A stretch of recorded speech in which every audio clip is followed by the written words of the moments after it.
The wrong man.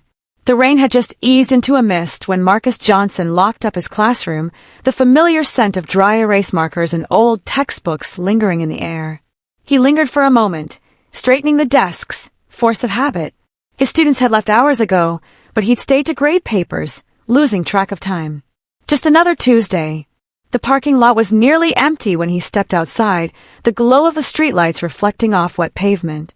He pulled his hood up against the drizzle, humming an old jazz tune under his breath as he walked. The grocery store was still open, and he needed milk for the morning. Sarah Whitaker was in a hurry. Her heels clicked against the sidewalk as she fumbled with her keys, her breath visible in the cold air. She stayed late at work, and now the downtown streets felt too quiet, too empty.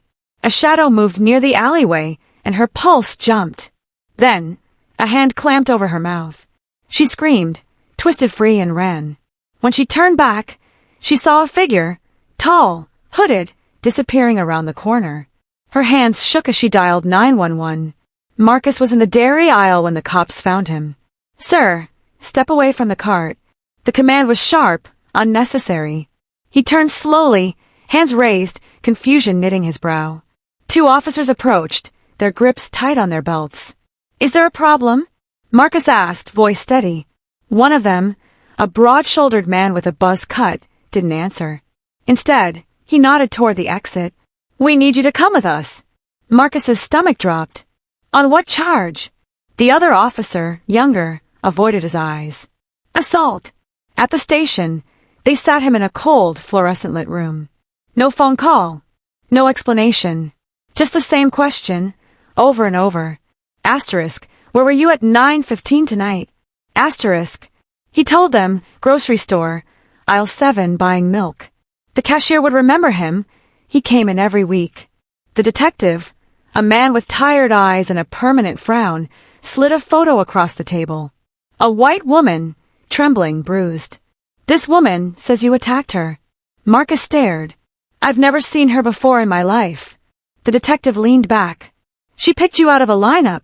Marcus exhaled slowly. This wasn't happening. But it was. The fluorescent buzz of the holding cell was relentless. Marcus sat on the hard bench, elbows on his knees, staring at the scuffed floor. His mind raced. Asterisk, did someone see me? Did I walk past her? Asterisk, but he knew the truth. He hadn't been anywhere near that alley. A key rattled in the lock. The same broad-shouldered officer from earlier stepped in, lips pressed thin. "You're being formally charged. Assault in the 2nd degree." Marcus stood slowly. "There's a mistake. I was at the store. You can check the cameras. Lloyd'll handle that." The officer cut in, turning away. By noon, the story was everywhere. The local station ran a grainy still from the grocery store security footage, Marcus in his hoodie, milk in hand, juxtaposed with Sarah Whitaker's tearful interview. "I'll never forget his face," she whispered, dabbing her eyes. Asterisk, he just came out of nowhere. Asterisk, no one mentioned the lack of physical evidence. No one questioned why the police hadn't released the full surveillance tapes. The usual chatter died when Marcus walked in the next morning. Principal Higgins pulled him aside, voice low. "Marcus, I think it's best if you take a leave, until this is resolved." Miss Carter, the history teacher, wouldn't meet his eyes. Only old Mr. Delaney, the janitor, gave him a grim nod. Asterisk, hang in there, son. Asterisk. His students whispered in the halls. Asterisk, did you hear? Mr. Johnson attacked some lady downtown, asterisk. The courtroom was packed. Reporters scribbled in notepads. Sarah Whitaker sat stiffly in the front row, arms crossed. The prosecutor, a slick-haired man with a sharp suit, painted Marcus as a predator lurking in the shadows. He emphasized Marcus's size, his angry demeanor during arrest, the way he fit the description. Marcus's court-appointed lawyer, Lisa Chun, objected weakly. Overruled. When the judge set bail at $50,000, far beyond what Marcus could scrape together, a murmur rippled through the room. Lisa leaned over. "We'll appeal. And we'll subpoena those store cameras." Marcus nodded, numb. Across the aisle, Sarah Whitaker glanced at him, then quickly looked away. "Want me to adjust anything? More focus on Marcus's internal struggle? The legal tactics? Let me know how you'd like Chapter 3 to unfold." The clank of the jail cell door closing behind him echoed in Marcus's skull.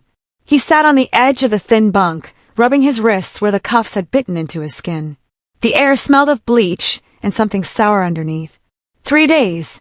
3 days since his arrest, 2 since bail was denied pending community safety concerns. The prosecutor had argued Marcus was a flight risk. Asterisk, no roots, no family ties. Asterisk, he'd said, as if Marcus's decade teaching at Jefferson High meant nothing. A guard rapped on the bars. Lawyers here. Lisa Chin looked exhausted. Dark circles under her eyes. A coffee stain on her blazer. She slapped a manila folder onto the table. Good news and bad news, she said. Good, the grocery store sent over their full surveillance footage. Bad, the prosecution lost the original file from the night of the assault. Marcus's jaw tightened. Convenient. Lisa leaned in. Here's what we know. The attack happened at 9:17 p.m. near 5th and Maple. You were on camera at Food Mart, a mile and a half away from 9:05 to 9:23. She tapped the folder. This proves you couldn't have done it. Then why am I still here? Lisa hesitated. Because the DA's office is stalling. And because... She flipped open the folder, revealing a blown-up still image, a tall figure in a dark hoodie near the alley. Marcus frowned. That's not me. I know. But look! She pointed to the timestamp. 9:16 p.m. This was taken 1 minute before the assault. The real attacker. Marcus's breath caught. So where's the rest of the footage? Lisa's voice dropped. Gone. The detective's report claims the alley camera malfunctioned after the shot. But I pulled the maintenance logs. She slid another paper forward. No service requests for that camera in 6 months. Reporters swarmed as Lisa made her statement. Asterisk, my client has an irrefutable alibi. We demand all evidence be preserved. Asterisk. A voice cut through the crowd. Sarah Whitaker's father, face red with rage. Asterisk, that monster put my daughter in the hospital. Why are we even having this conversation? Asterisk. The camera swung to him eagerly. Marcus dreamed of his classroom. Empty desks. Chalkboard covered in equations. The sound of a door slamming shut. He jerked awake to the clang of metal. A new inmate stood across the cell, thick-necked, tattooed knuckles. The man smirked. Asterisk, hey teach. Heard you like Hutton women. Asterisk. Marcus said nothing. The man cracked his knuckles. Asterisk, we got rules in here. Asterisk. Want more tension in the legal battle? More focus on Marcus's jail ordeal? Let me know where you'd like the emphasis. The first punch came just before dawn. Marcus had been dozing fitfully when the tattooed inmate, asterisk names Riggs, asterisk he'd sneered earlier, yanked him off the bunk by his collar. His head cracked against the concrete floor before he even registered the movement. This is for that little white girl you messed up, Riggs growled, driving a knee into Marcus's ribs. The guards took their time breaking it up. Lisa stared at Marcus's split lip through the plexiglass partition, her fingers curling into fists. They're going to transfer you to solitary. For your protection. Marcus dabbed at his mouth with a stain gauze pad. How generous. She slid a legal pad through the slot, scribbled in block letters. Asterisk Detective Marino has done this before. 2018 case, wrongful conviction. Evidence lost. Settled out of court, asterisk. Marcus's pulse jumped. Can we use that?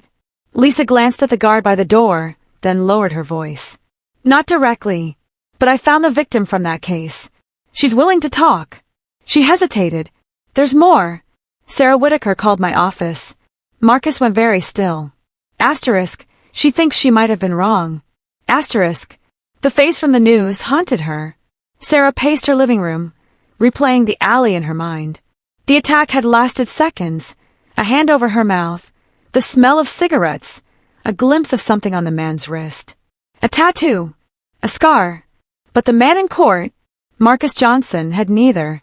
She picked up her phone, dialed, hung up. Detective Marino's coffee cup hit the table with a thunk. Let me get this straight. You're accusing me of hiding evidence now. Lisa didn't blink. I'm saying the camera maintenance logs don't match your report. And I have sworn testimony from Alicia Rivera that you pressured her into misidentifying a suspect in 2018. Marino's jaw twitched.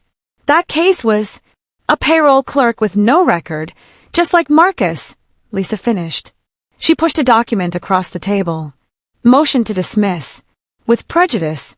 Or we go public with Rivera's affidavit and the security footage the DA lost. The detective's face darkened. Sarah Whitaker sat across from Marcus, her hands trembling around a styrofoam cup. Asterisk, I think it was a ring. Asterisk, she whispered. The man who grabbed me. He wore a class ring. You don't. Marcus exhaled slowly. No, ma'am. I don't. She started to cry. Should we delve deeper into Sarah's guilt? The political pressure on the DA? Let me know where to sharpen the focus for Chapter 5. The fluorescent lights of the courtroom hummed like a swarm of wasps as Judge Callahan adjusted her glasses and peered at the prosecution's table. Asterisk, counselor, explain to me why I shouldn't dismiss this case with prejudice right now. Asterisk. The prosecutor, a wiry man named Dern, stood too quickly, knocking over his water glass. Your Honor, the state maintains. Lisa cut in, voice like a blade. Asterisk, the state maintained a lot of things. That my client had no alibi. That the victim was certain. That the evidence supported their case. Asterisk, she held up the grocery store footage. Asterisk, it did not. Asterisk, a murmur rippled through the gallery. Reporters scribbled furiously.